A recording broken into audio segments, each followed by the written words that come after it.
Good evening, and I'm so sorry we're late. Noam Chomsky's plane did make it from Boston. Hallelujah. I really could not have stepped into his shoes. I did have someone in the audience who would have, but thankfully Noam Chomsky is here. Now, my name is Paul Holdengraber, and I'm the Director of Public Programs here at the New York Public Library, known as Live from the New York Public Library. My goal, as all of you know, is to make the lions roar, to make a heavy institution dance, and when successful, to make it levitate.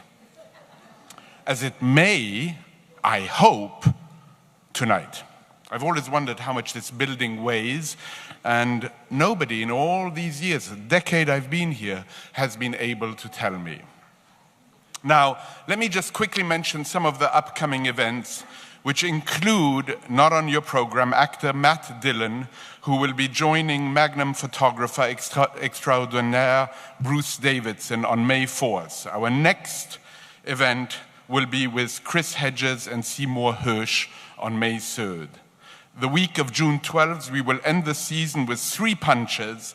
This year's Nobel Prize winner, Svetlana Alexievich, will be joined by Pulitzer Prize winner Catherine Boo and journalist Masha Gessen. That is on June 13th. June 14th, Walter Mosley will join Kareem Abdul-Jabbar. They will talk, of course, about basketball, but also will discuss their passion for detective fiction and much else. And to cap the season, I will be holding a conversation with a very great musician and now also filmmaker, Laurie Anderson. That is on June 16th. And in case you were wondering what might be happening between now and then, let me just mention that tomorrow we will have the great honor to welcome on this very stage Dame Helen Mirren, to talk about everything from Shakespeare. As many of you probably know, the man died 400 years ago yesterday, I'm told. And we will talk about Shakespeare, but we will also talk about her great passion for Peter Brook, a passion I share, who is still alive and 90 years old and very well. Now, tonight, you probably know why you are here. I'm hoping for a true exchange between 2 extraordinary people. Now, Yanis Varoufakis, after the event and after a Q&A, now I'd like to say a quick word about Q&A. A microphone will be put right in front of the stage. I love the fact that some people are looking right there. A microphone will be put right there. You will queue up and you will ask intelligent questions, and they will not last longer than 52 seconds. I've actually determined that questions can be asked in 52 seconds or less. So you can't make a statement, but you can ask a question. Keep it short, keep it to the point. Yanis Varoufakis, at the end of that Q&A, will sign his new book, And the Weak Suffer What They Must, with a question mark. So come up and have the book signed after purchasing it from our independent bookstore, bookseller 192 Books. Now, I would like to say a big thank you to the Ford Foundation for their fantastic support to Live from the New York Public Library, as well as their support to many other cultural institutions across New York City. Thanks also go to the continuing generosity of Celeste Bartos, and always to Manaz and Adam Bartos. Now, for the last 7 or so years, I've asked my guests to give me a biography of themselves in 7 words. A haiku of sorts, or if you're very modern, a tweet. Chomsky was recalcitrant, which literally in Latin means kicking back. He hesitated. I really had to push him. And his 7 words reminded me of the 7 words that Werner Herzog gave me. Werner Herzog, when I asked him for 7 words, he didn't quite know what the point was. And he said, filmmaker, no, he wrote, Werner Herzog, filmmaker originated in Sachsen, Bavaria. Now, Noam Chomsky, in case you were wondering, linguistics and philosophy professor at MIT, author. That's a biography. Yanis Varoufakis gave me a biography that doesn't resemble Werner Herzog's or Noam Chomsky's. Yanis Varoufakis, dedicated to subverting dominant paradigms, economic and political. Please welcome them.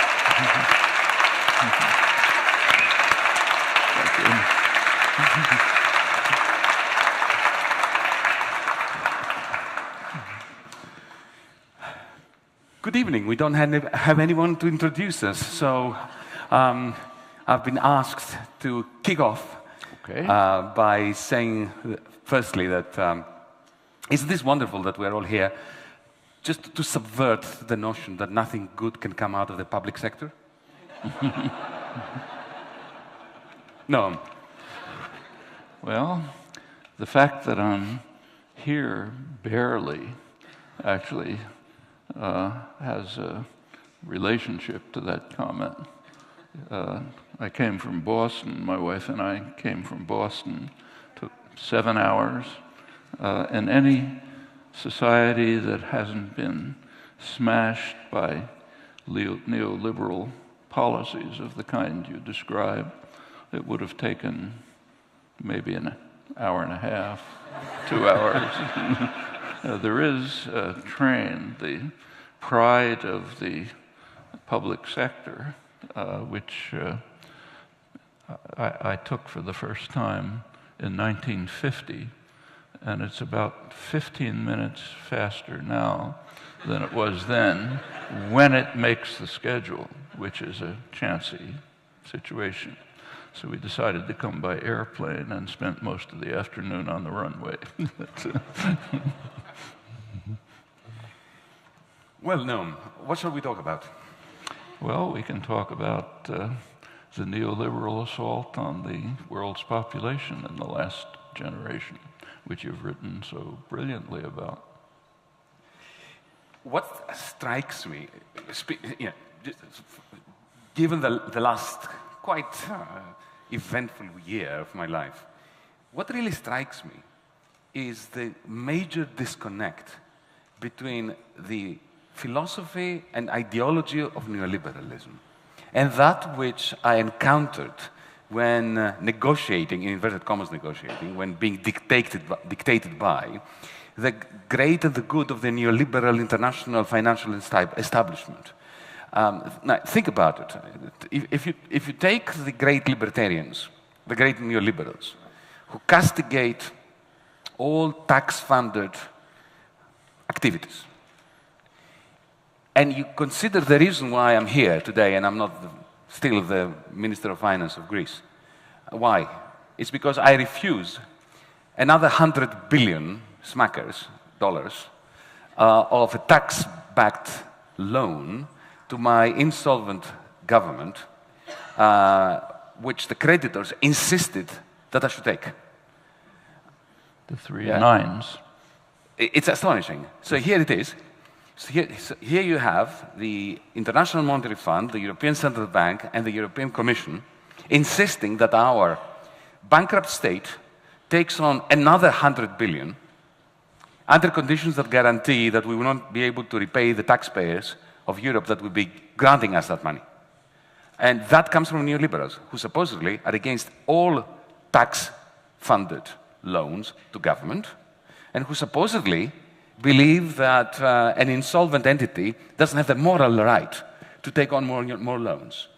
But as you point out, what is it, 90% of those loans go to French and German bankers. That was the first loan. This loan, it would go from the one pocket of the creditors to another pocket of the creditors, so that they would maintain the pretense that Greece was not bankrupt. But effectively, what I'm trying to say is the intense hypocrisy of the neoliberal establishment, which is not really even interested in sticking to its own neoliberal ideology. This is just 19th century power politics of crushing anyone who dares stand up to them and say a simple word, no.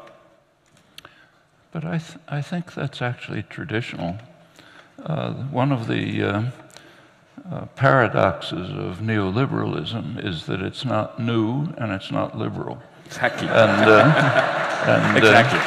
If you look at what you describe is a form of hypocrisy, but the same is true of saying that we should not support tax-funded institutions. The financial sector is basically tax-funded. Of course. You recall the IMF study of the leading American banks, which determined that virtually all their profits come from their implicit government insurance policy, cheap credit, access to higher credit ratings, incentives to take risky transactions which are profitable, but then if it's problematic, you guys pay for it. Or just take the basis of the contemporary economy, which actually I've been privileged to see developing in government subsidized laboratories for decades. MIT, where I've been since the 1950s, is one of the institutions where the government, the funnel in the early days was the Pentagon, was pouring in money to create the basis for the high-tech economy of the future and the profit-making of the institutions that are regarded as private enterprises. It was decades of work under public funding with a very anti-capitalist ideology. So according to capitalist principles, if someone invests in a risky enterprise over a long period and 30 years later it makes them profit, they're supposed to get part of the profit. But it doesn't work like that here. It was the taxpayer who invested for decades. The profit goes to Apple and Microsoft, not to the taxpayer. Indeed. If you take an iPhone apart, every single technology in it was developed by some government grant. And for every single one. And for long and some of them periods. by government grants from other countries, Yeah. like Wi-Fi from the Australian And Commonwealth. you see an interesting picture of it from a place like MIT or other major research institutions. So if you walked around the building where I work 50 years ago, you would have seen electronic firms, Raytheon, iTech, others, IBM, there to essentially rob the technology that's being developed at public expense and seeing if they can turn it into something applicable for profits. You walk around the institution today, you see different buildings. You see Novartis, Pfizer, big pharmaceutical corporations. Why? Because the cutting edge of the economy has shifted from electronics-based to biology-based. So therefore, the predators in the so-called private sector are there to see what they can pick up from the taxpayer-funded research in fundamental biological sciences. And that's called free enterprise and a free market system. So speak of hypocrisy, it's pretty hard to go beyond that.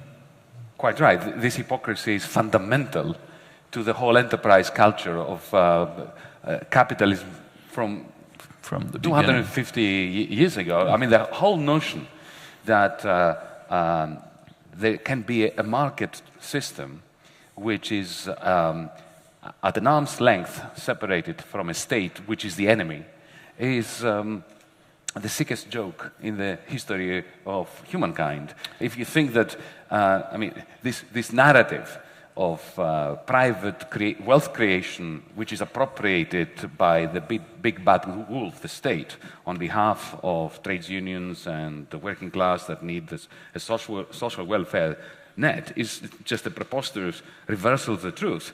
That wealth is being created collectively and appropriated privately. But right from the beginning, I mean, the enclosures in Britain would never have happened without the king's army. That's true. Without state brutality for pushing peasants off their ancestors' land and creating the commodification of labor, the commodification of land, which then gave rise to capitalism. Just half an hour ago, we were being shown, some of us, the magnificent collection of maps of the city of New York in this wonderful building. And you could see in one of the maps of Alabama the precise depiction of the theft of land from Native Americans, the way in which it was parceled up, commodified. Now, that would never have happened without the brutal intervention of the state, which created the process of privatization of land and therefore of commodification.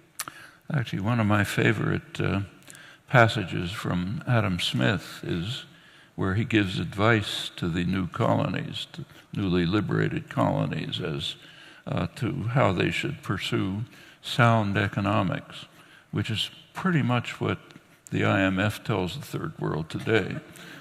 What he said is the advice was you should concentrate on what was later called comparative advantage, produce agricultural products, you're good at that, export furs, fish, and so on.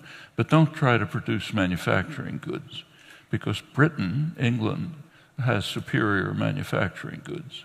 So therefore, you should import them from England. They're good at that. You're good at cotton and corn. Incidentally, the cotton was hardly by free enterprise. And you should certainly not try to monopolize the resources that you have. And if you pursue those practices, then everybody will be better off. Economic theory proves that. Well, the United States happened to be free of English control, so therefore they were able to do the opposite, just as England had done. High tariffs to block British goods, enabled them to create a textile industry, the beginning of the Industrial Revolution, later in the century a steel industry, blocking superior British steel, and right up to the present, as I've mentioned, with high tech. As far as monopolization is concerned, the U.S. made a major effort to monopolize the basic resource for the early Industrial Revolution, namely cotton. That's the oil of the 19th century. And the U.S. had most of it, not all of it.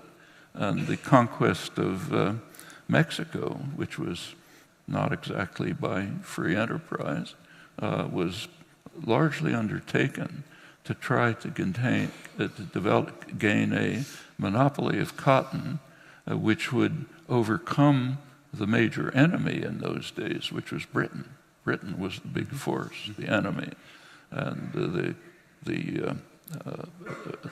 the Jacksonian presidents, Tyler, Peirce, mid-19th century, their position was that if we could monopolize cotton, we could bring England to our feet. That way we could really defeat them. They didn't quite make it, but made a lot.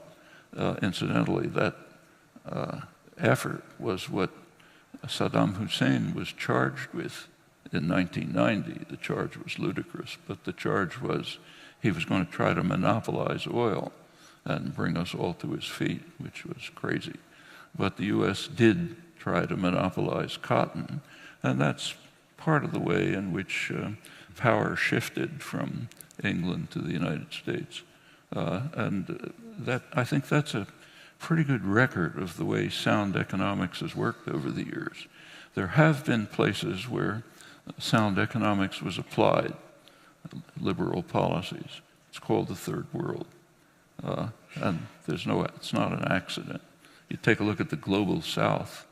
One country developed, Japan, the one country that was not colonized. Take a look at East Asia, the tigers of East Asia.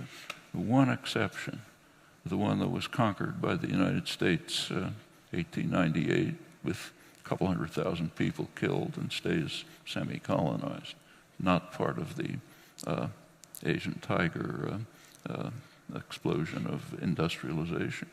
The pattern is just uniform, but somehow hasn't entered economic theory. Wonder why. You're an economist. Well, the reason why it never entered economic theory was because economics in universities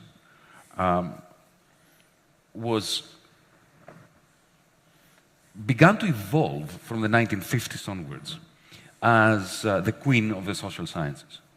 And what gave discursive power and monopoly power within the academic environment to economics was the claim that it was the only social theory which was peddling universal truths to be proven by mathematical means. And it succeeded. So when a sociologist, an anthropologist, and an economist applied for a grant, it was always the economist who got it on the basis of this discursive monopoly. And however, in order to close the model mathematically, the only way to solve the equations is by making assumptions that distance the model from really existing capitalism. So, for instance, you have to assume that there's no time and there's no space. Because if you allow time to interfere with your model or space to enter, you end up with indeterminacy. In other words, you end up with a system of equations that cannot be solved or that have an infinity of possible solutions, and then you have no predictive power. Yeah. You can't say, well, this is what's going to happen. So we have a very interesting inverse Darwinian process. The more successful economists were at creating models that said precisely nothing about capitalism, the greater their success in the academy. So they became the opposite of the public intellectuals that you've been writing about. They create wonderful abstractions, aesthetically pleasing models that I spent quite a few years studying, in the same way that you go to a museum and you look at a piece of abstract art, but you don't expect to find the truth of capitalism in its form. So this is the interesting sociology of knowledge within the economics profession. But then there is a parallel shift, the end of Bretton Woods, which unleashed banking. Remember, Roosevelt made sure that in the Bretton Woods Conference, which designed the post-war, the first post-war phase between the 1940s and 1971, 1973, he had stipulated that one kind of person should not be allowed into the Bretton Woods Conference. You know who these people were? Bankers. Not one banker attended the Bretton Woods Conference, and that was at the explicit order of FDR. True. And so you had boring banks between 1944 and 1971. But after 1971, and we can discuss why that is, suddenly banking was unleashed, and their capacity effectively to mint private money became unlimited and essential to the second post-war phase of global capitalism, of American hegemony. During this unleashing, there was a need for a theoretical and ideological cover. So I don't blame my fellow economists for pulling the trigger that created so much devastation in 2008 and before that and after that. but I blamed them for providing the mathematical models, the sermons, which steadied the hand of the financiers and allowed them to believe that what they were doing was perfectly okay, consistent with science, provable mathematically that it was riskless, and therefore allowed them the mental and emotional strength to do a lot more damage than they would have done otherwise. Actually, one of the more interesting moments in the history of science and scholarship was actually in 2008. As you know, for decades, economists had been claiming with extreme arrogance that they completely understood how to control and manage an economy. There were fundamental principles like the efficient market hypothesis, rational expectations, and anyone who didn't accept this was dismissed as a kind of some strange kind of moron. The whole system collapsed. The whole intellectual edifice collapsed in a most amazing fashion and had no effect on the profession. None at all. Well, it did have. It had the effect that sometimes, you know, when we're driving on a freeway, and I usually go well above the speed limit, condemned if you will, and I get stopped by the police, for the next 20 minutes I drive below the speed limit. But it doesn't last for more than 20 minutes. Then, after a while, I just go back to where I was. This is exactly like the economics profession. They had a brief moment of... some did, but... Some. Or at least of being a bit humble and staying, you know, keeping their heads under the parapet for a bit. But then within 20 minutes, they forgot about it and they carried on teaching the same rubbish to their students. But what is interesting, Noam, is that two small points. It's not that the economists went headlong into this mathematized religion, because that's what it is. It's a religion with equations and with a bit of bad statistics.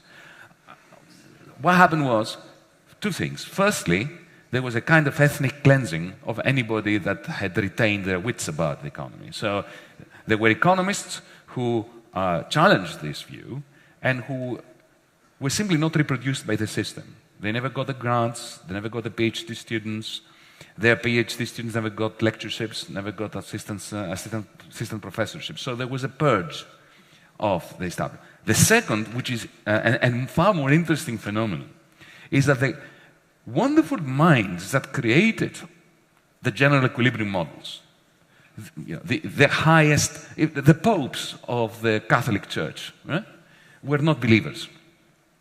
So take, for instance, Ken Arrow. Ken Arrow is, you know, and Gerard Debreu. They're the ones that John Nash, they established the mathematical theorems upon which all this hypocrisy is based. Now, these people, Ken Arrow, I remember in the early 1990s, he was giving a talk at NYU. And there were about 20 people. It was a highly mathematized paper. Okay, so he was enthusiastically going through the equations, and one of the professors there interrupted him at some point and said, "Professor Arrow, equation 3.3 reminds me of the argument in favor of this kind of tax as opposed to that kind of tax." And Ken stopped him immediately and said, "My dear boy," he was a bit condescending, I think rightly so, he said, "you're confusing that which is interesting with that which is useful. This is interesting. If you try to apply it to anything real, it's dangerous." So the gurus, the popes, understood that this theory was examining a post-capitalist world, a world without labor markets, without labor exploitation, without monopolies, without even the slightest of capacities to alter prices on the behalf of employers, of entrepreneurs, of conglomerates, a world without firms. Because what is a company? A company is a market-free zone. It's a hierarchy. It's a small Soviet Union with Gosplan and central planning. If you look at Google, if you look at Microsoft, that's what it is. Then you have Cose's theorem. That's a big help. Yes, yes. But the Cose's theorem is taught for 5 seconds and then forgotten. Yeah. Yeah?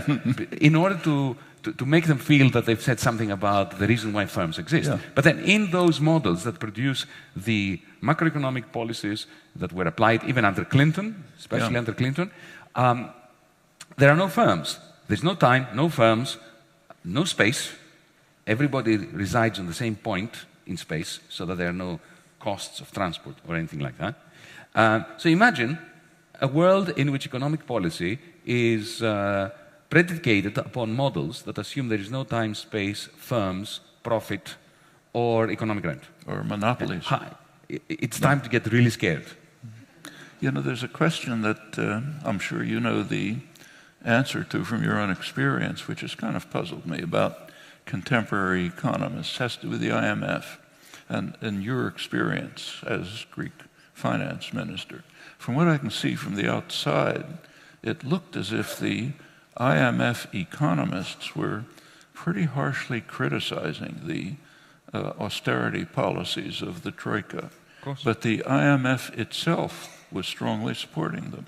What was going on in there? Well, this is exactly what was happening, and is happening to this very moment. WikiLeaks leaked a wonderful conversation between my old friend Paul Thompson, who made his name by crashing the Greek economy and then, as a result, being promoted to IMF chief in Europe.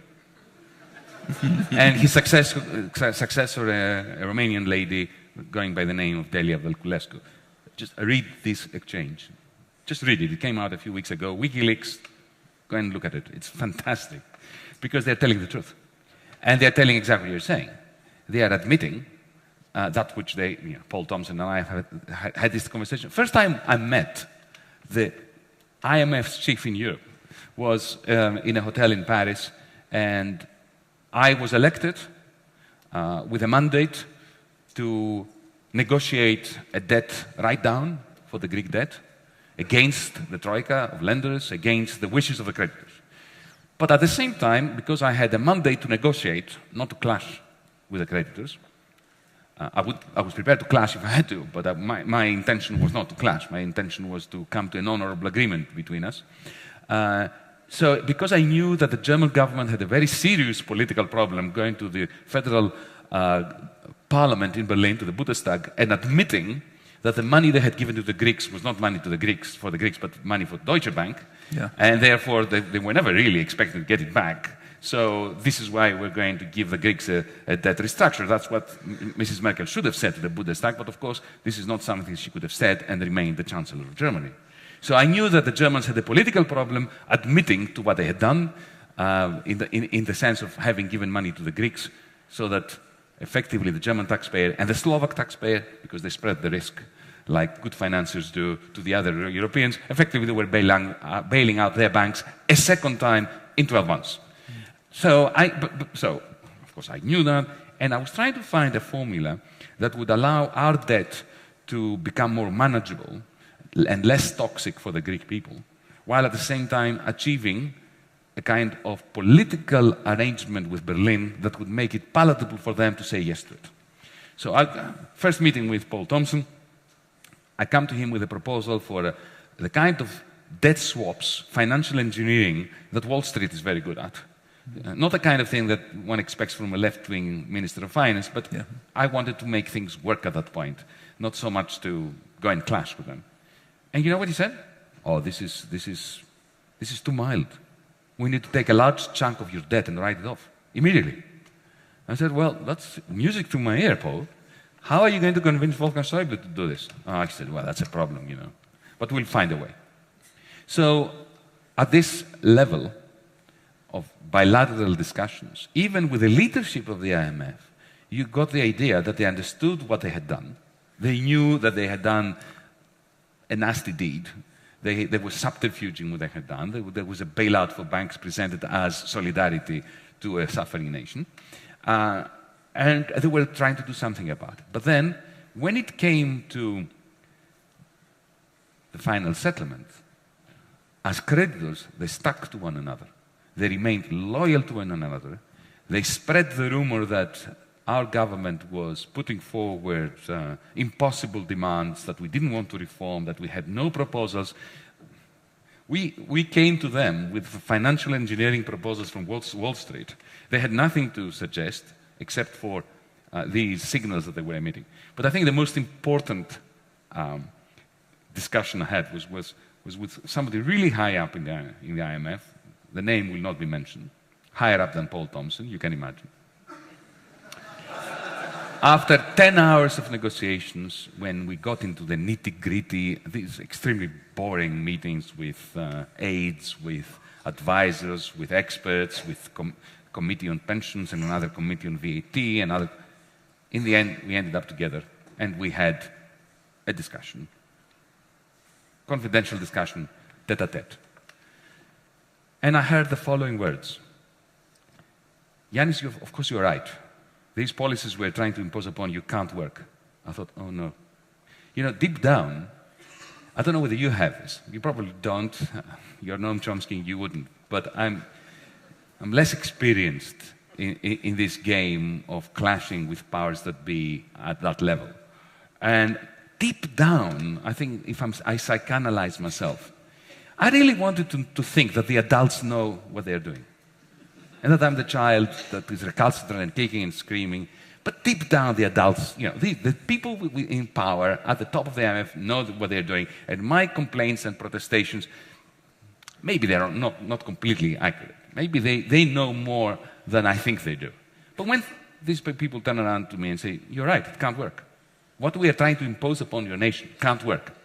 But, Yanis, you must understand, we have invested so much political capital in this program. We can't go back. And your credibility, my credibility, depends on accepting it. I think that answers your question. Well, how do the participants in the Troika deliberations react to the technical papers that are coming out from the IMF economists saying, their own economists, Blanchard, others saying, these policies of austerity under recession are just destructive? It's very simple, they ignored them. What do they say? In the Eurogroup, these were never mentioned. I mentioned them. I quoted chapter and verse from their own statisticians and economists, like Olivier Blanchard and those people. I quote. There was also a remarkable study from the IMF showing that the liberalization of labor markets, the removal of protection of labor, of trade union protection, of trade union rights, protection from unfair dismissal and all that in the end is counterproductive when it comes to competitiveness and productivity. The IMF came out with this in the spring of 2014. A beautiful report. It could have been written by a progressive economist from New School, right? What exactly did it conclude?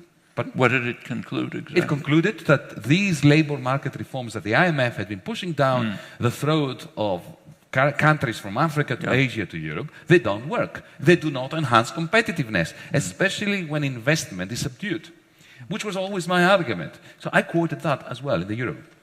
I might have been singing the national anthem of Sweden. It was exactly the same thing, because you've got to understand that these meetings are quite brutal. They have already decided what they're going to do. The ministers are treated like vermin by their own minders and by the representatives of the Troika. Something that very few people know is that the Eurogroup is actually led by the Troika, not by the finance ministers, the elected representatives of the nations. So you've got the head of the Eurogroup, who is usually, let's face it, appointed by Dr. Wolfgang Schäuble. Then next to him, there is the real ruler of the European Union, a gentleman called Thomas Wieser. Nobody has heard of him, but he wields the real power. He tells... What is his position? He's the head of the Euro Working Group, which is the cabinet under the Eurogroup. The non-existent group. Yes, they are the shadow cabinet of the non-existent Eurogroup. Yeah. And this gentleman has been around now for years. How does the Eurogroup get established? You don't discuss this in your book. You just say it's there. I think it just sprung out. You know, out of the shell, like, you know, Aphrodite in Cyprus. Look, when we created, in our infinite wisdom, a common currency, and we had a common central bank, but without a state to correspond to the central bank, and went up with states that didn't have a central bank, because that common central bank was created on the proviso that it would not come to the assistance, ever, of any of the states of which it would be the central bank. Right. They decided that, well, every now and then, the finance ministers of these nations that now don't have a central bank, but they have created a common central bank, should get together and discuss economic policy to coordinate. So this is how it emerged. It's not in any treaty. And do you know how I found that out? So the Eurogroup consists of the finance ministers? Yes, well, that was the initial idea. The finance ministers, and one of them chairs it. Before Dijsselbloem, who is now the president, it was the head of the largest tax haven in the world, Luxembourg, certain Jean-Claude Juncker. The United States is getting close. Not as badly as Luxembourg. Not as badly as Luxembourg. A couple of states. Yes, it's close, but not as bad. Not at that level. But ever since this Eurozone, which, by the way, the Euro is a carbon copy of the gold standard of the 1920s. It was created in the image of the gold standard of the 1920s. So you know what happened to the gold standard of the 1920s. It gave rise to the roaring 20s, to immense financialization, immense concentration of industrial power, funded by the consolidation of the financial sector, and then Wall Street in 1929. Enormous inequality. Of course, also, enormous inequality, which is the result of this easy private money minting by the financial sector. And when the chickens came home to roost in 1929, the common currency of that era, the gold exchange standard, collapsed, started fragmenting. Very soon, the Germans hated the French hated the Germans, everybody hated the Greeks, and we descended into the abyss of the 1930s and 1940s. After our generation's 1929, which took place in 2008, guess what happened? The gold standard started fragmenting. It was called the euro in Europe. And very soon after that, the Germans started pointing moralizing fingers at the Greeks. The Greeks remembered the Nazi occupation. Everybody hated the French. And we are now in a state of disintegration where the refugees are the problem. Actually, you should bring up 1953, the London Agreement, which most people don't know about. That's rather critical. Of course. Maybe you want to But say let a me few just words answer about that. to complete the story about the Euro. I'll just tell you the story of how I found out that the Eurogroup doesn't exist in law. By the way, one more point. After our country started to go failing... Is it inconsistent with European law or just no, it doesn't exist in law. It's kind of orthogonal, no connection. It's outside the framework of European law. Now, do its decisions impact, how do its decisions impact? It makes all the important decisions that determine the future of Europe. And every single one of them. How are those decisions transmitted to the official decision-making bodies, to the Brussels bureaucracy? Oh, yes. What happens is there is the Eurogroup meeting, and then afterwards there is an ECOFIN meeting. The ECOFIN does exist. It's the meeting of all the European Union finance ministers, including the ones that are not using the euro. So George Osborne from Britain is there, the Danish finance minister is there. And what happens, it's a rubber stamping process. So whatever the Europe has decided, ECOFIN says, okay, we agree. And there's never any debate. No debate. Yeah. No debate. But let me tell you, this is quite interesting. How I came to understand that this is a paralegal group. At some point, the Troika inside the Eurogroup, because now it's not just the finance minister, it's the IMF, Lagarde is sitting there, Thompson is sitting there, the European Central Bank is sitting there, the Commission is sitting there, they set the scene, and then the vermin, us, the finance ministers, simply nod. And the IMF, happily. The IMF has no reaction to the Eurogroup decisions? Well, it's in the Eurogroup. The IMF is part of the Eurogroup. It's astonishing, isn't it? Yeah. So they're represented in the Eurogroup. Well, let me give you an example. When the ultimatum was presented to me on the 25th of June, on a take-it-or-leave-it basis, and what that meant was that if I said, no, I'm leaving it, our banks would have been closed as they were 5 days later. Yeah. Right? So that's a pretty powerful ultimatum. It's like making me an offer that I can't refuse, even though we refused it. For a while. Until we caved in and then I resigned. But this is interesting. I was presented with this ultimatum. It comprised 3 chapters. One was the fiscal policy that we would have to follow for the next 20 years. Interesting. It's interesting given that our mandate from the Greek people was only for 4 years. This is spelled out in in black and white. Yeah. What the primary surplus could be, what the tax take should be, what measures we should use, what the VAT rate should be in order to get that primary surplus. Chapter 1. Chapter 2. This is specifically for Greece. Only for Greece. Yeah. Has there been something similar for Spain or Yes. Italy? Also? Yeah. Portugal. Yeah. This colonization is at full blast. Not just it started with Greece. All bad things start with Greece, and then they spread out. Greece is the laboratory of misanthropy. Now, how do they deal with France? But France, of course, is the final destination. Yeah. And the beauty is that beginning to give orders to France? Of course. That is. Of course. From the Eurogroup.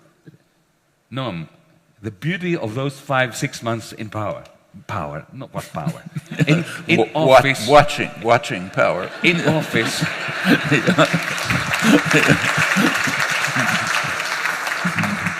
The beauty of it was, we academics, all our lives, we theorize about things. Okay, we try to get evidence, but we theorize.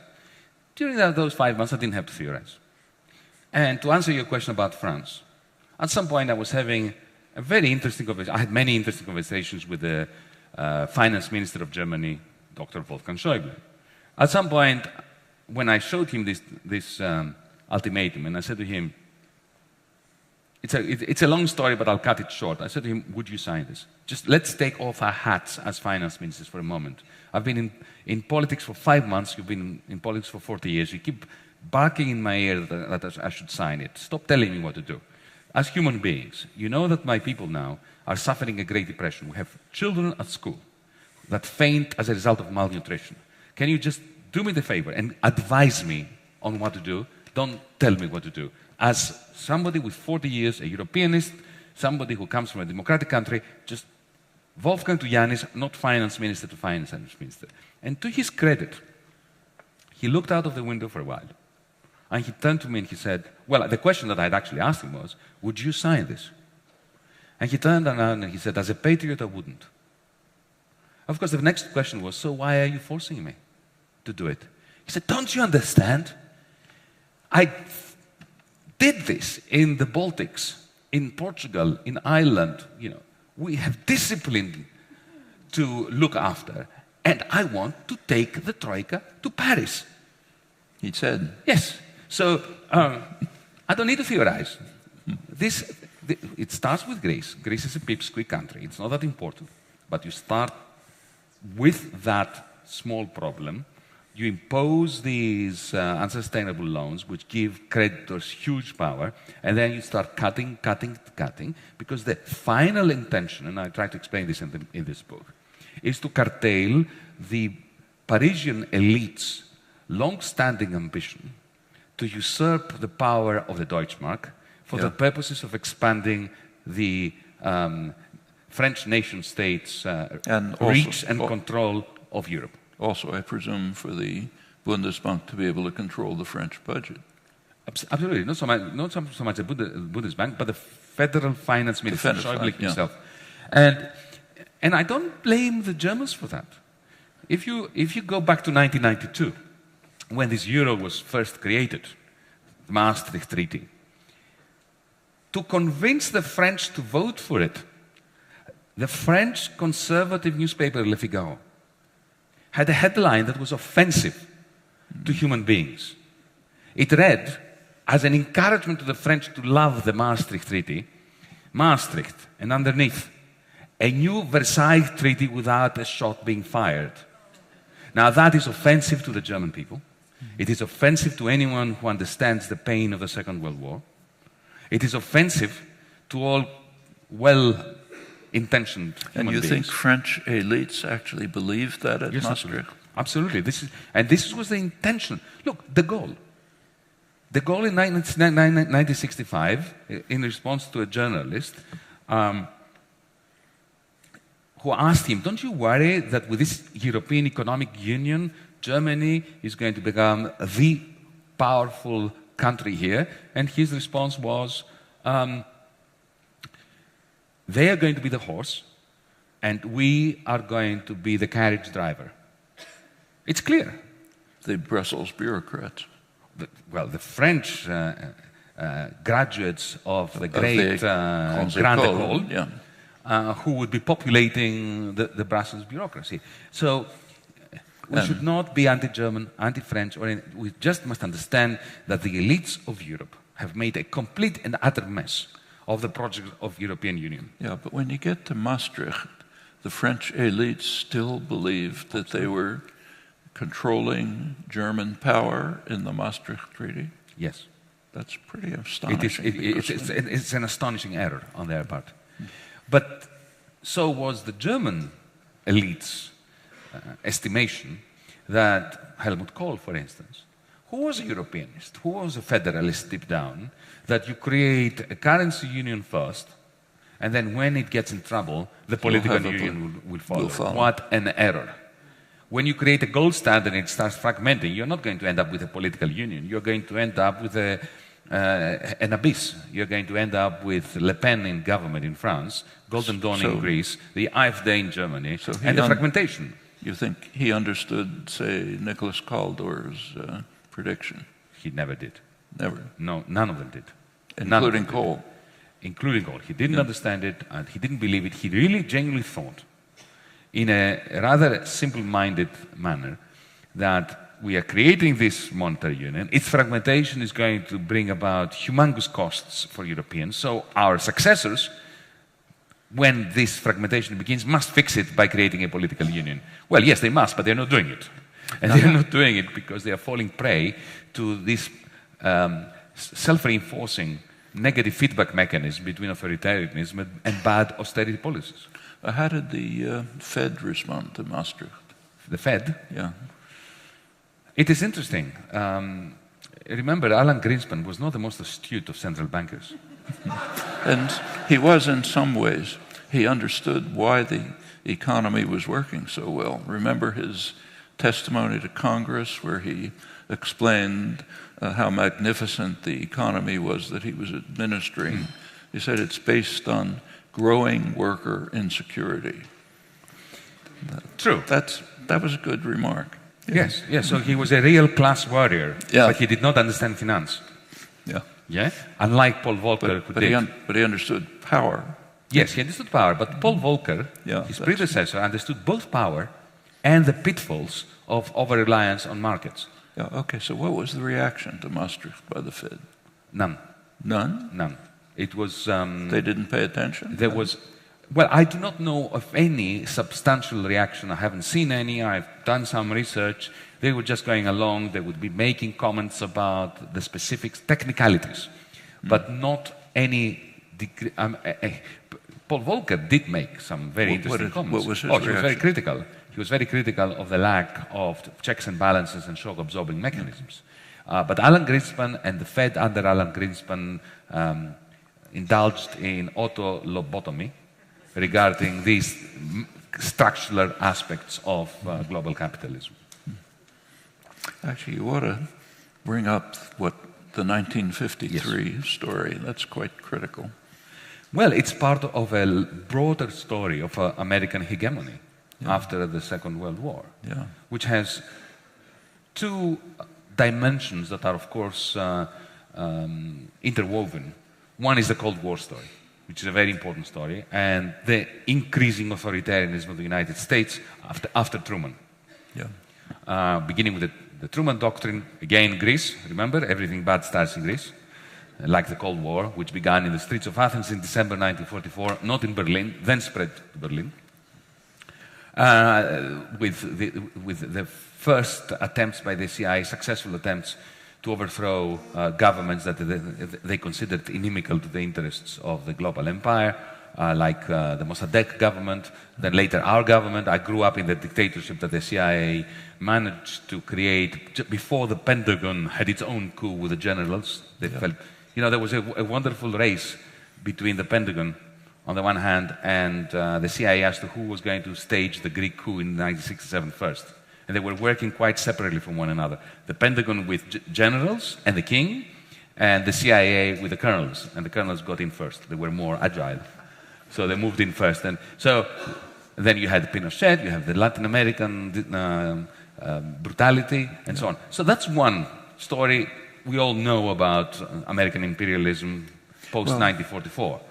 But the second dimension, which is much more interesting and much more benign, because if you look at, it starts with Bretton Woods, an attempt to prevent, by the new dealers in power, and by some very good people, to prevent another Great Depression in the States. Yeah. The great fear, of course, was, in 1944, they could see that the war would end.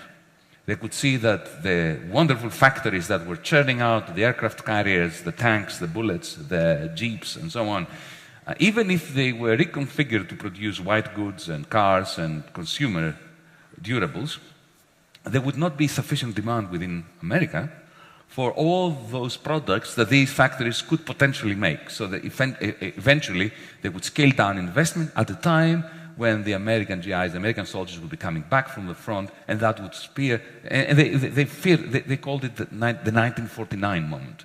They feared that in 1949, 20 years after 1929, there would be another crash. Famous dollar gap. Exactly. Yeah. So they sat down and designed a magnificent global plan to prevent this from happening. They also knew there was a Cold War, of course. There was the pressing agenda of making sure that Europe doesn't fall to the communists and Asia doesn't fall to the communists. So the two dimensions were combined, and the global plan, of which the Bretton Woods system was just one part, entailed, just to put it as succinctly as I can, the following characteristics and dimensions.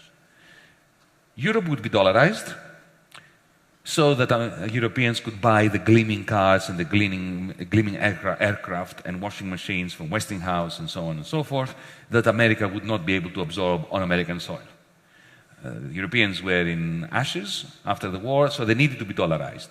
So they would be allowed to recreate on their own currencies, but their currencies would be pegged to the dollar. Effectively, they would have the dollar in different form. And that was a fixed exchange rate regime. It's very similar to the gold exchange standard, but with a very big difference. The New Dealers, who had felt the Great Depression in their bones, most of them, if you look at their biography, had actually suffered during the Great Depression. And they were very keen to avoid it again, understood that what was missing in the gold exchange standard was a system of surplus recycling, of taking surpluses from jurisdictions where they were being created, through a political mechanism, and siphoning them in the form of productive investments or some kind of investment into the deficit areas, in order to be able to generate the incomes in the deficit areas that were necessary to keep purchasing stuff from the surplus countries, so the surplus countries could remain surplus countries, like America, for instance, to keep recycling surpluses and deficits to maintain this global plan. If you think about this was an extension of the New Deal. It's worth bringing out the role of reconstructing Germany in this system, which was quite critical. I have looked at Senate papers from 1946 talking exactly about that, because this global plan had to rely on a European pillar and on an Asian pillar. And they had to have a strong European currency and a strong Asian currency to act as shock absorbers. There are these amazing documents where they say, okay, American capitalism is going to go through a spasm like capitalism always does. That shows a kind of understanding that today, or the last 20 years, is absent from policymakers. So they could see that there will be a recession. And the question they were asking, if we only have one currency after the war, because Europe was destroyed, and we would be dollarizing them. If we only had the dollar, any crisis in the dollar zone in America would be transmitted very quickly, both to Asia and Europe, and maybe those shocks would be magnified instead of being dampened. So we need shock absorbers. We need the European currency and the Asian currency that would do the shock absorbing. But in order for those currencies to be sufficiently strong, they would have to have they'd have to be an industry, and they'd also industry, and crucially subordinate to the dollar, not Keynes's proposal. Exactly.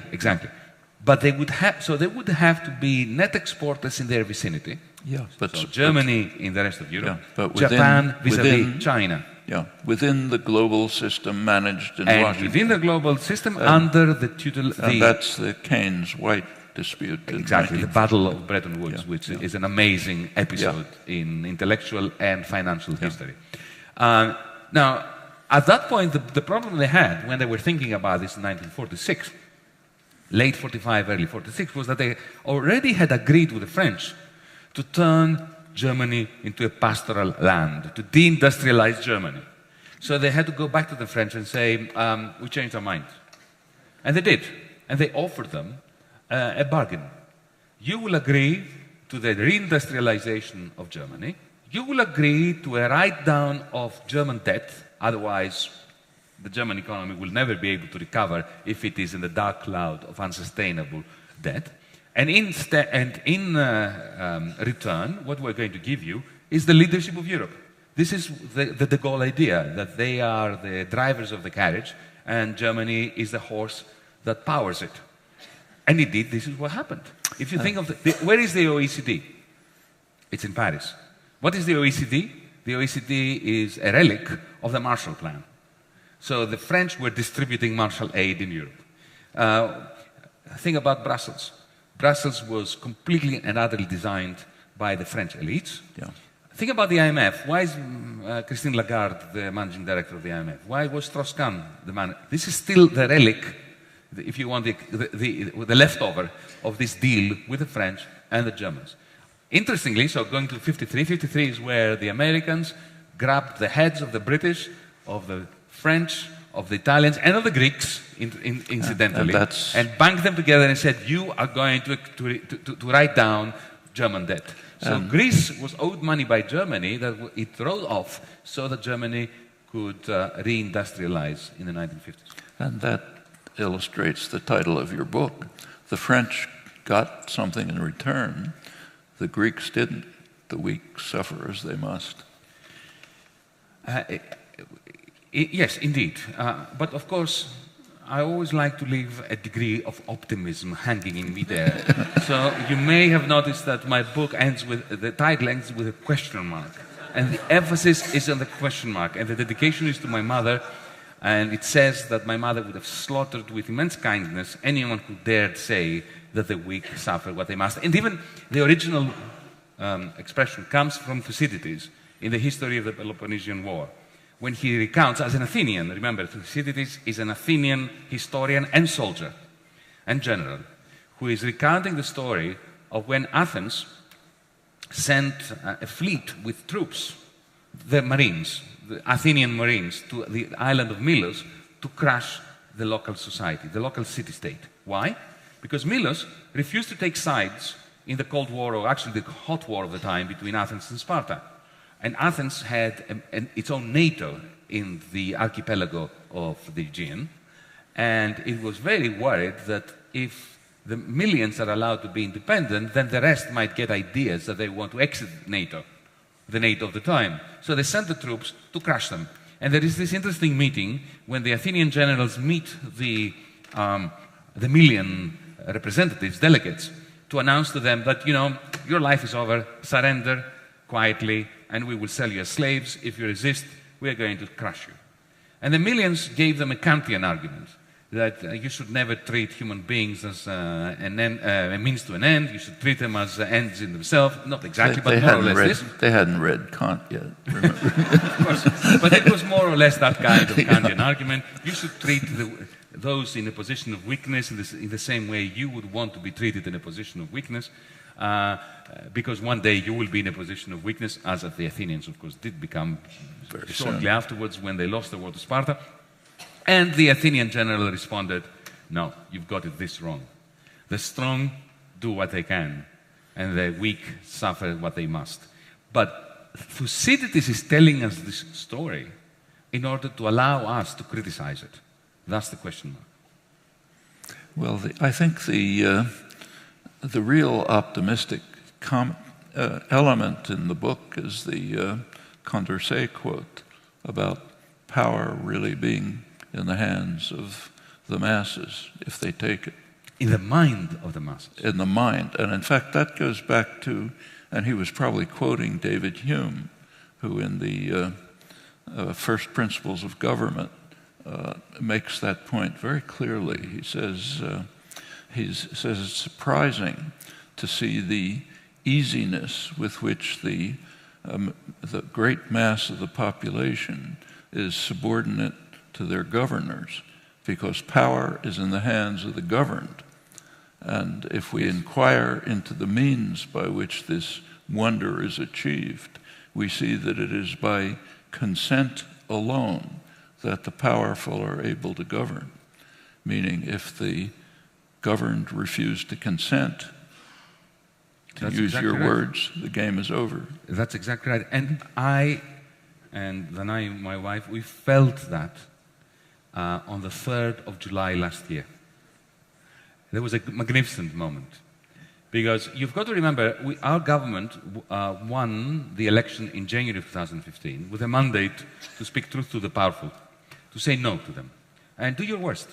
We're not accepting any more of your toxic loans under conditions that will shrink our economy and our people further. And we won this election, but because of the system of disproportional representation, we won government with 36% of the vote. The previous governing party received something like 25%, so we had enough seats in parliament to form a government. But that's 36% of the vote. Yeah? And we had the whole media of Greece and the world completely and utterly, militantly against us. We had the central bank. Third day I was in my office. The president of the Eurogroup visited me to say, either you accept the existing policies, the ones we were elected to challenge, or your banks will be closed within a month. So you can't be weaker than that. We did have a strategy. We did have a secret weapon. We can talk about this later when we open this up. But when they closed our banks down, I believed that it was just a matter of days before our support would wane. And we had called for a referendum to support us to carry on fighting. So remember, we had only won 36%. The banks were closed. People didn't have access to their money. Pensioners were fainting in line in front of closed banks to get some money out in order to feed themselves. The press is bombarding, terrorizing people in their living rooms on the television set, saying to them that if they vote with us against the Troika, Armageddon is going to come and we'll be expelled from the universe, not just Europe. And those crazy, magnificent Greeks gave us 62%. Why? Because the one deficit that they could not bear was a deficit of dignity. And they had a Condorcet moment.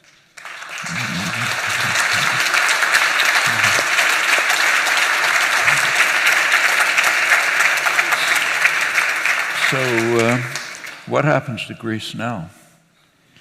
Well, unfortunately, that very night of the referendum, our government, my prime minister, surrendered. But now... And that, well, to answer your question, that surrender meant that we have the worst of the possible combination. We have a neoliberal ideology with completely anti-neoliberal policies. They increased the corporate tax rate. Harsher they conditions. Increased the VAT rate. They increased the income tax rate. They reduced pensions. They reduced wages. So they did... Even harsher conditions than the ones you refused. Yeah. The Greek economy is fading. All business plans are going haywire. In a sense, remember liquidate under President Hoover? Mellon, I think was the name of the US Treasury Secretary that said that. Yes. This is what's happening. Complete liquidation of Greek business, the Greek state, and the Greek people. And all that is happening in the context of a 19th century gunboat diplomacy, the purpose of which is not so much Greece. It is how to keep France, Spain, Portugal. After my Prime Minister's surrender on the 13th of July, he signed the document of surrender. And you know what happened? The Spanish right-wing Prime Minister came out of the room wielding this document like this, in front of the cameras. And speaking in Spanish to the Spanish media, he said, This is what you get if you vote for the Syriza of Spain, Podemos. Podemos, yeah. Well, thankfully, the Spanish people booted him out, but didn't vote for Podemos in. So now have a hung parliament in Spain, no government. No government. Yeah. Well, actually, that's much better than having that government. Yeah. So what do you think the future is for the peripheral country? When you say liquidate, does that mean liquidate into German hands primarily? No, what I mean is, what's going to happen is we're going to have hundreds of thousands of small business, who's buying petty them up? bourgeois people who will lose their shops, who will lose their pharmacies. They will be a lost generation. They'll become homeless. They will leave the country. Their kids, who are well educated, will go to Germany. They will go to Spain, no, because the Spaniards are leaving. They will come here. They will go to Canada. They will go to Australia. They will go to South America, somewhere to find a way of making ends meet. You're going to have the liquidation of households with foreclosures, and foreclosures in Greece are worse than here, because here you can take the keys to your house and go to the bank and say, take it, bye. In Greece you can't do that. Even if you lose your house, you still have the debt. You carry it with you, like Mephistopheles walking around with hell around him. You're walking around the world with that same debt, even though you have no house. It's kind of like student debt here. Yeah, exactly. Exactly. Yeah.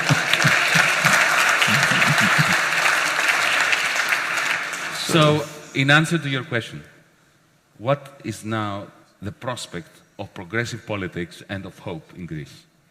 I think that now we had a window of opportunity in Greece to reboot this loan agreement and to reboot Europe, because had we succeeded there, then it would have really spread to Spain and to Italy and to the rest of Europe. Yeah. We missed that. This is why I and some other utopians and recalcitrants throughout Europe, we've created what we call DiEM, the Right. Democracy in Europe movement, with our manifesto that Noam Chomsky signed, making me the happiest person in Europe. For a very simple reason. I think we are in a 1930 moment. Shortly after the collapse of Wall Street, the great financial crisis, and just before the slide into a postmodern abyss of xenophobia, misanthropy, failed economic policies, austerity, debt deflation, that will become a major source of uncertainty, of misanthropy, of pain, and unnecessary pain, not just for Europe, but for the rest of the world. And allow me, at this point, I have a pin that I've brought with me for DiEM to give to you, which I'm wearing. And this is a bit of propaganda for our Democracy in Europe movement. I can't not give this to Noam Chomsky since he signed our manifesto. Thank you very much.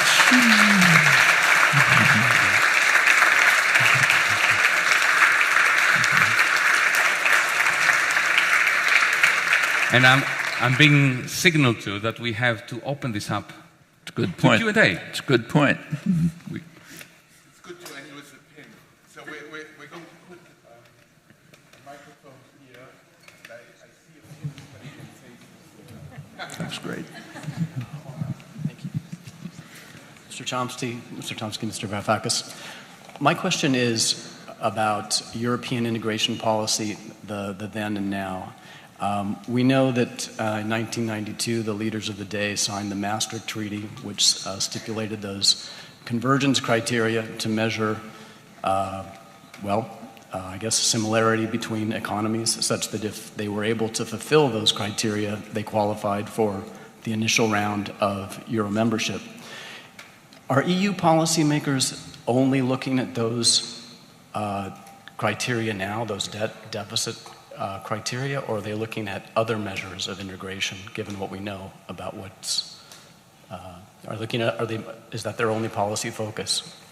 Well, let me say that they never looked at those criteria. Those were bogus criteria. Greece didn't meet those criteria. Italy didn't meet those criteria.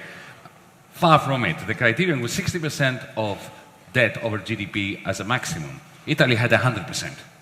But of course, the whole point of creating the Eurozone was in order to stop Fiat producing cars that would remain competitive vis-à-vis Volkswagens through devaluation of the lira. So they needed Italy. So they violated their own criteria. They just ignored them, and they brought Italy, Greece. And you know how Greece got in?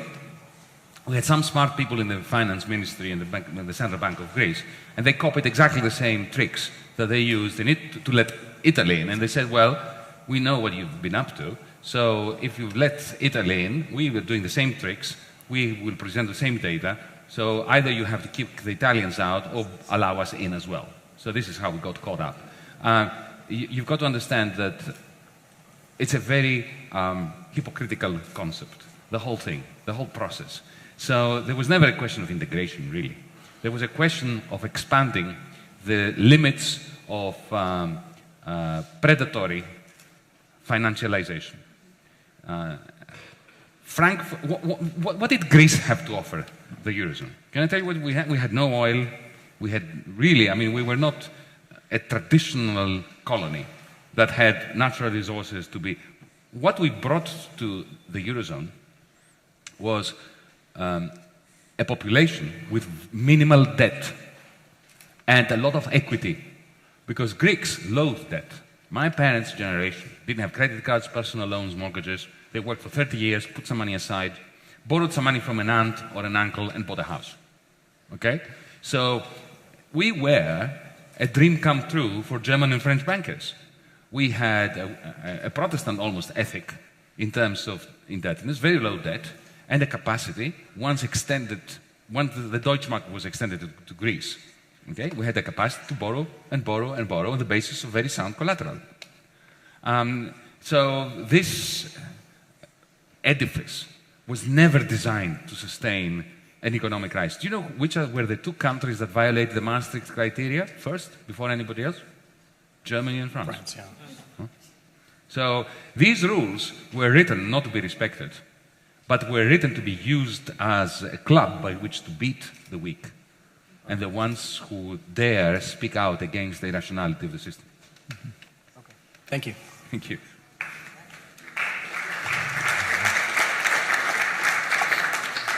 Hello. My question is for Mr. Chomsky. In the past, you've been very critical of the way in which the West has engaged in political and economic imperialism around the world behind closed doors, kind of smoke and mirrors. How do you believe that transparency and democratizing the Eurozone will affect or deter this behavior?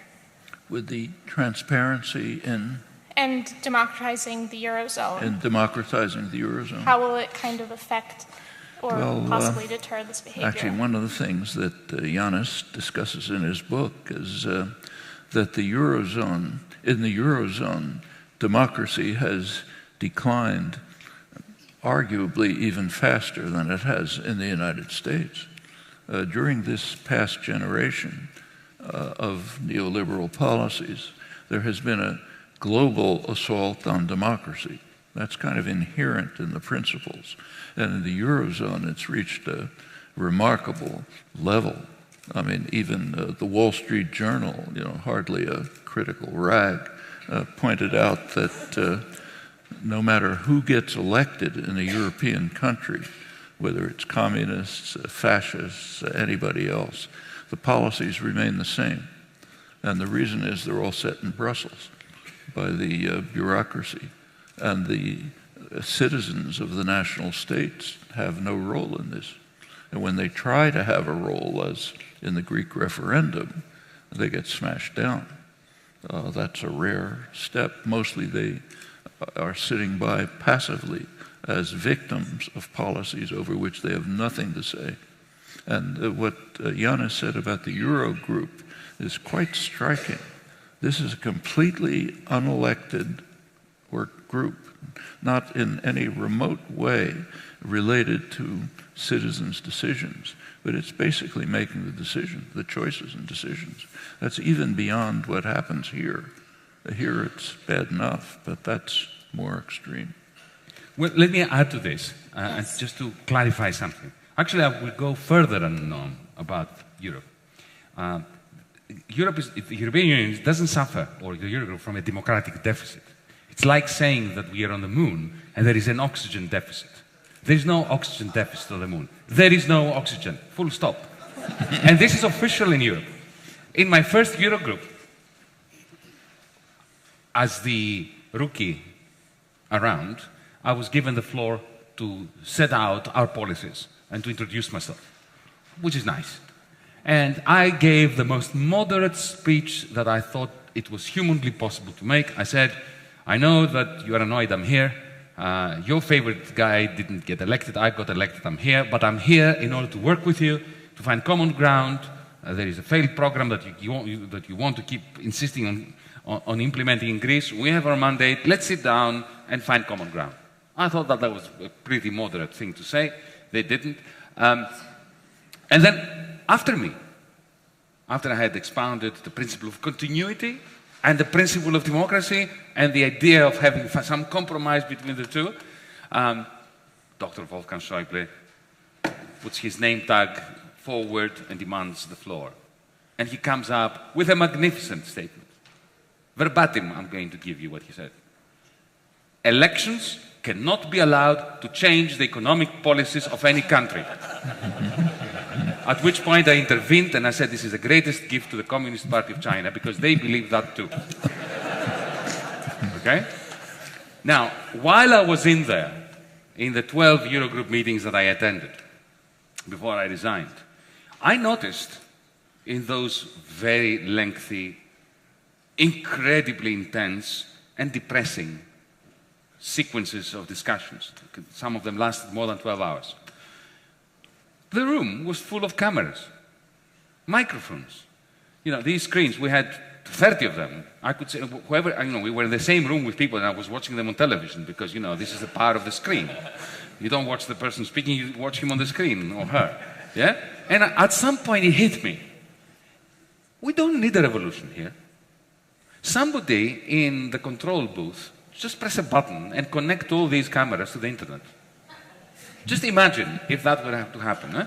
You don't need a treaty change, a new constitution, a revolution, nothing. Somebody just press a button. Like in a science fiction movie, you press a button and suddenly you have a new universe. Yeah?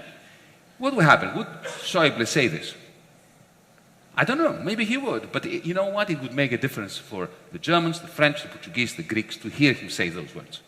Instead of reading the Financial Times where people like Peter Spiegel were simply saying that Yanis Varoufakis was resisting reform in his country and he demanded more money for it.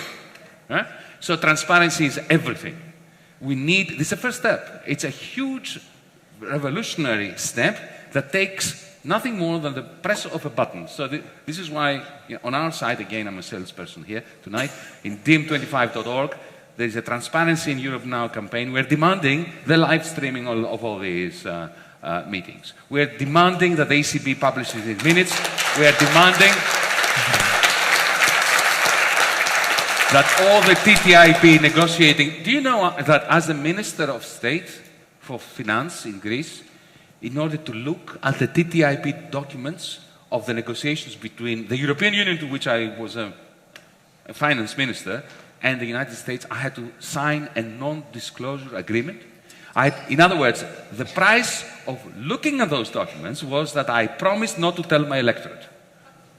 So, if you can, get into our site and sign the petition for transparency. It's a small step, just to make it difficult for them. Even if they have to answer the question, why are they not live streaming the meetings? That's a small step, because you're putting them in a difficult position. I just want to say that we are also live streaming. And that I'm not going to tell you how many questions we're going to take, but we're going to end at 8:59. So go next question. Thank you. 59. You and your precision. 9:01. Okay, hi. It's a little bit a follow-up question to the previous one, to Varoufakis. I'm wondering, you wrote that Wolfgang Schäuble wants to kind of have a super minister of all of the Eurozone, a non-elected one who will just kind of decide on national budgets. That's his plan. But I'm just wondering, what would you propose instead? Because sometimes it's a bit unclear to me if you also want kind of a super minister, just elected one, or if you want more power over the budget taken back to the national countries. And also... what, a second question? Hmm? Just one no, question. No, but also just the Eurozone, if you want to keep the euro in the long term, or if it should be maybe slowly... Okay, it's the same question. Yeah, same. Okay, let me be brief. What Schäuble wants, and I know that because he's written about it, we've discussed it, is a semblance of federation, where the Eurogroup becomes, he doesn't feel good that it's not legal. He wants to legalize it. And he wants to turn the president of the Eurogroup into the fiscal leviathan of the Eurozone. He doesn't call him that, but he wants him to be, if you want, the fiscal representative of, or treasurer, the treasurer of the Eurozone. But he wants to give this person a tiny little budget, tiny federal budget, 1% of GDP, nothing in other words. And the main function for this person will be to have a veto power over national budgets. Mm-hmm. Now, this is a monstrous notion. Let me give you an example. On the one hand, you have a parliament, the French National Assembly, voting in a budget. Okay? The budget of the French government is 50% of GDP. Half of the economy of France is controlled by the state. Okay? And now you're going to have a fiscal overlord in Europe that has a 1% budget. In other words, has absolutely no capacity to affect surplus recycling within Europe and stabilize European capitalism. But he is going to have, I was going to say he or she, but we know it's going to be a he, don't we? He is going to have the right to veto the budget that the National Assembly of France voted. And why? In order to keep countries within the fiscal constraints of the Maastricht Treaty, which has so abundantly and spectacularly failed. And let me give you an example of why this is just mad. And it makes absolutely no sense, even from a neoliberal perspective. Take Ireland. Ireland, before 2008, was the blue-eyed boy or girl of the international neoliberal Washington consensus. They had turned their markets so elastic that they resembled a circus. They had a debt-to-GDP ratio of 25%, half that of Germany. They were never above budget. They had a surplus. Actually, they had a surplus in the equivalent of their federal budget, right, or their state budget. So they were the model country, the model citizen of the neoliberal mantra. Okay? Now, of course, if you look at what was happening in the private sector, they had gone crazy with, there was a frenzy of indebtedness, like here in Wall Street and so on and so forth. The moment the credit crunch began after Lehman Brothers, the developers went bust. The developers' loans to the Anglo-Irish Bank and the various other shady banks in Ireland went bad. They became non-performing. Those banks immediately became insolvent. And then the president of the central bank, certain Mr. Jean-Claude Trichet, called the Irish Prime Minister and said, transfer all the losses of the private sector onto the public books, onto the taxpayers, or else, or I will close down your banks. Remember that happened to me a few years later too. Huh? And at that point, suddenly, Irish public debt went from 25% to 120%. Now, what would the fiscal overlord do then? Nothing. Would he veto this? No, because it was the central bank's directive that pushed all the losses of the private sector onto the taxpayers. So this system that Dr. Schäuble is proposing is just an attempt to legitimize the illegitimate current informal system. It has absolutely no capacity to stabilize European capitalism. The only thing it will do, it will formalize the current impasse. You're asking me what I want. I would like a federal democracy. I would like a European Parliament. I would like a federal government with a substantial budget, with proper surplus recycling. And I would like to have a European Union constitution that is 15, 20 pages and not written by a failed former president of France that scripts the preface that happened in 2005, beginning with the rights of capital. You knew that, didn't you? That there was an attempt to write the European Union Constitution, which began the preface, the Bill of Rights, was all about the rights of capital.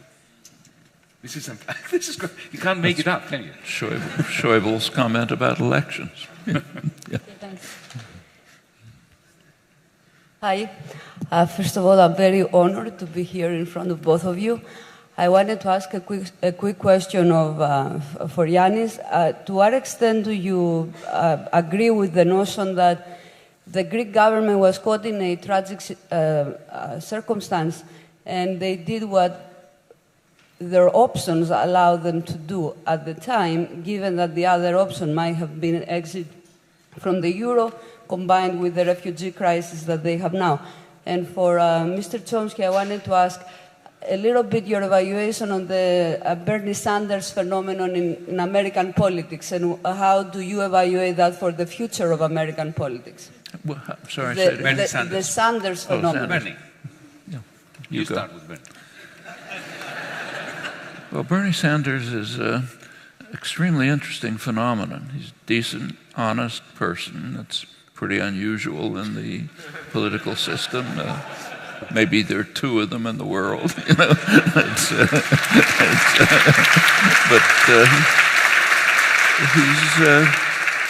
He's considered a radical and extremist, which is a pretty interesting characterization. Because he's basically a mainstream New Deal Democrat. His positions would not have surprised President Eisenhower, who said, in fact, that anyone who does not accept New Deal programs doesn't belong in the American political system. That's now considered very radical. The other interesting aspect of Sanders' positions is that they're quite strongly supported by the general public, and have been for a long time. It's true on taxes, it's true on health care. So take, say, health care. His proposal for a national health care system, meaning the kind of system that just about every other developed country has, at half the per capita cost of the United States and comparable or better outcomes, that's considered very radical.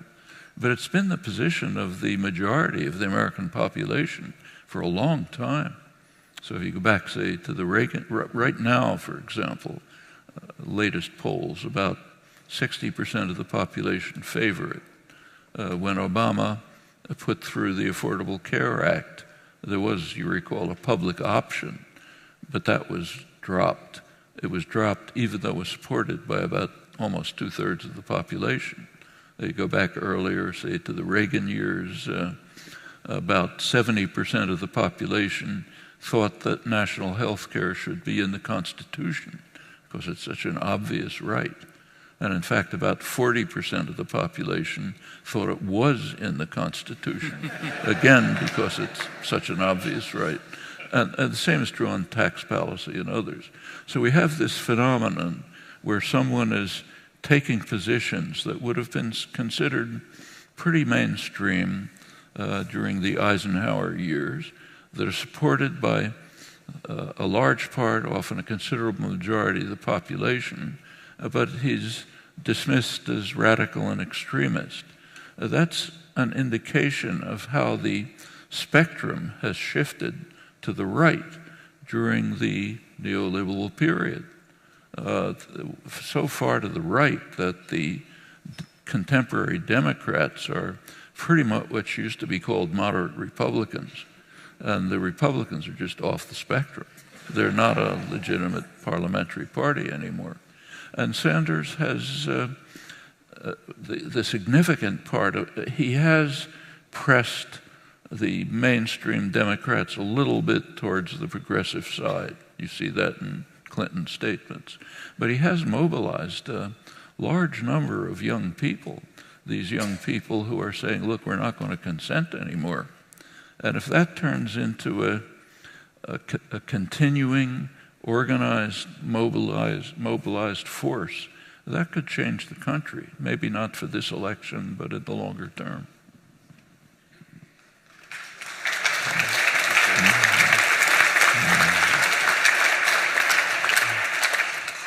I'm going to answer your question by saying, and I hope you don't consider this to be too harsh a judgment of your question. I will say that embedded in your question is the most toxic form of TINA, of the proposition that there is no alternative. The idea that in the end we had to surrender because the alternative would be worse, effectively denigrates the 62% of Greeks who ordered us not to surrender. And it denigrates those of us who actually want government. Because if what you're saying is right, we were naive. We walked in there and we thought that with the power of rationality and the force of our personality, we would convince the troika of lenders to be kind to us, that we would rely on the kindness of creditors. No, we were not naive. From 2012, 2013, I had long conversations with our team, the team that eventually became the negotiating team, the government, the inner cabinet, the war cabinet as we called it. And we were talking about how are we going to respond to the threat of bank closures that would happen on the first day of our government. And we had worked out a plan of what our retaliation would be. I won't bore you now, we don't have the time. I've spoken about this extensively. We would have to haircut the bonds that the ECB held that were in Greek law. It was perfectly simple to do it. We would not end up as Argentina because it was Greek law. The ECB would have to come to a Greek court to contest it. They would not be dragging us to Luxembourg, to London, or to New York. And that would have crippled QE. It would have brought down, with a very high probability, the euro. So if they closed down our banks, we had a weapon by which to retaliate. We were planning a parallel payment system in case the banking system was in disrepair and could not be used for transaction. We had that agreement. It's the only reason why I stood in front of the Greek people and I asked them to vote me in. I didn't ask them to do this in order for me to go in there and go into the Eurogroup and give nice speeches and hope for the best. And we did not see this through. To say that it was inevitable that we would surrender and that the alternative would be worse is effectively to confirm that there is no alternative to barbarism. And I shall not confirm this.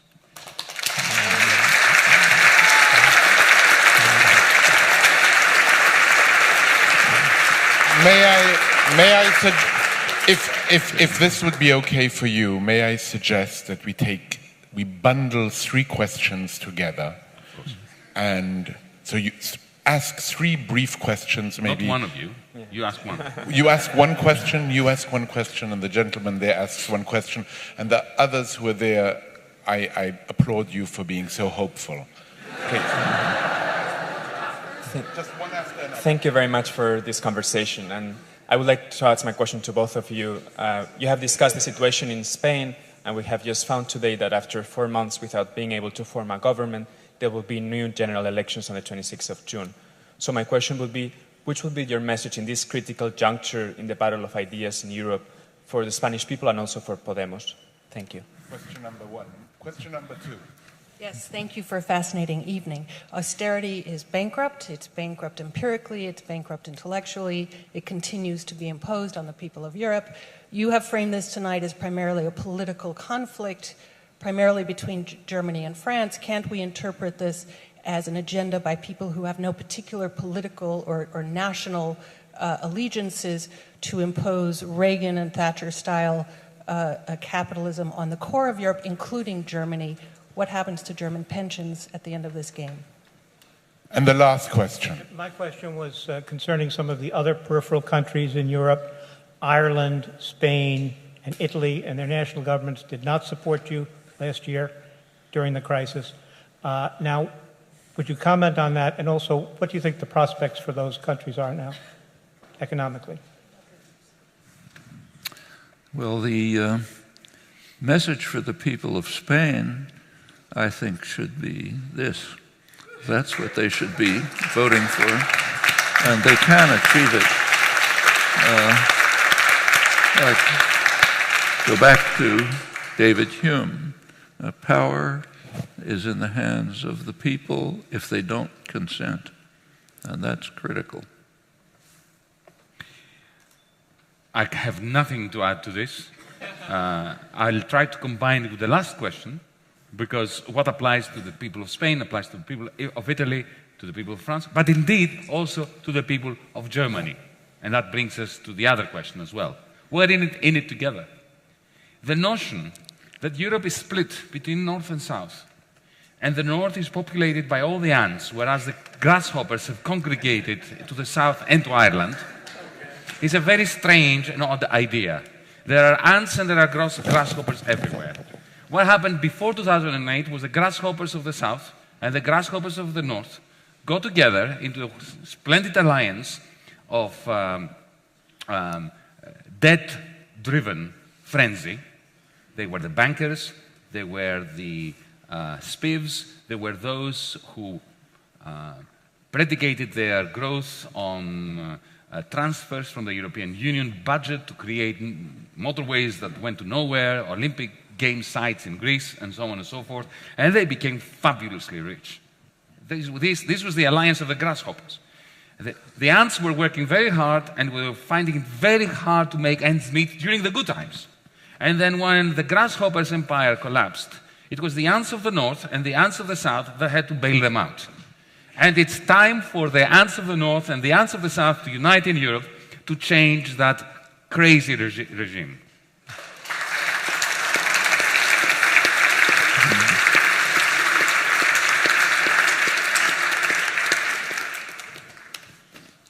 Any final words? I think. I want to pay my respects to this institution. And I want to thank you and your staff, I met some of them before, for the diligence and the dedication and the enthusiasm. If only our rulers had a small percentage of this dedication to public service, the world would have been a much better place. Continue a little more. Thank you very much.